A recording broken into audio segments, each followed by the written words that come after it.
Hey, everybody, Coach Baldwin on some thoughts for Thursday and being thoughtful in your Thursday. And again, these are just little slogans to give an excuse to communicating some really fun stuff for you on your days.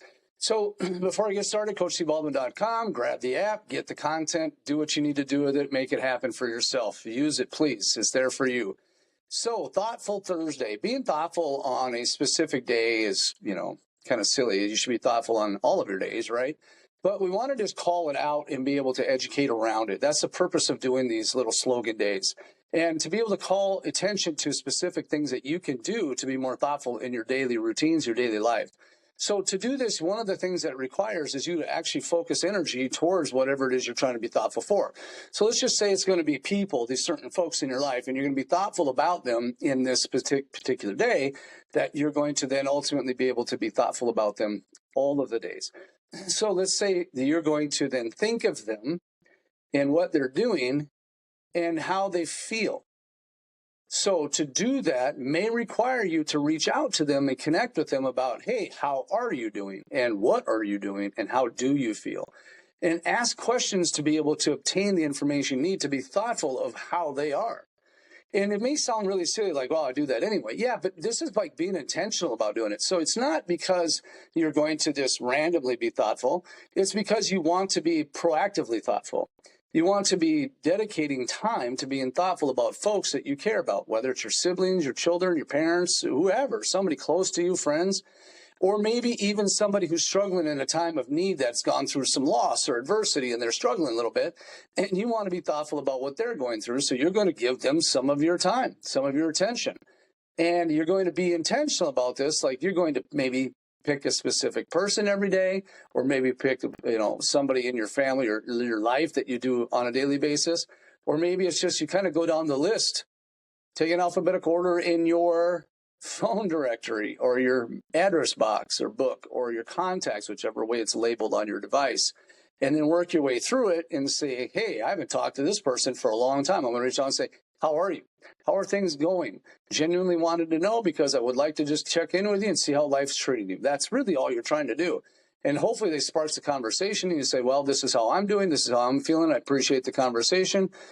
Best of luck to you. Catch up to you in, a little bit.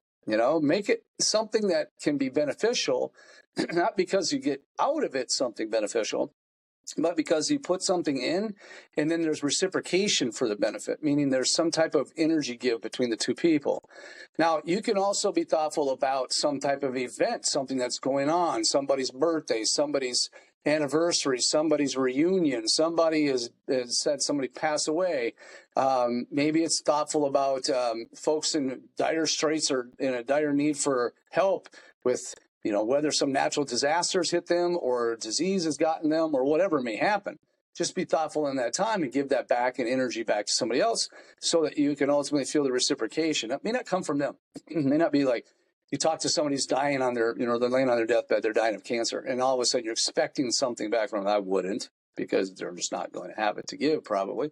But more importantly, you're expecting then that when you put out this energy, that karma, nature, life, your faith, God, your ability to put out this type of energy is reciprocated by somebody else bringing it to you, maybe not necessarily right then, but maybe in a time of need. Maybe when your turn to be in the place of unable or unable to provide energy, that somebody provides it for you. Puts you in a good position to be, connected. But the more you connect and the more you stay connected and intentional, the more you find that others will do the same for you. It's quite fascinating. It's one of those things where as you do this, you start realizing who follows you, who interacts with you, and who actually pays attention to your world. And by engaging you and saying, how are you? Hey, nice post. I didn't know you were facing something like that. Thanks for sharing this thing. Or thanks for checking in on me. Thank you for being considerate to what I have going on. And those kinds of things matter. It doesn't mean your life has to be consumed by it, but it certainly can be something you do on a regular basis to give that energy out, to put that energy out and hopefully pour some energy into someone's life. Because I have to be honest with you with this one. There's so many days that I find people who are really desperate for even just a conversation of care at all. And it really makes a big difference when you just say, hi, how are you? And you mean it. That's it for today. Hey, be intentional relationships. Be intentional with each other. Love one another. Coach Baldwin. Peace out.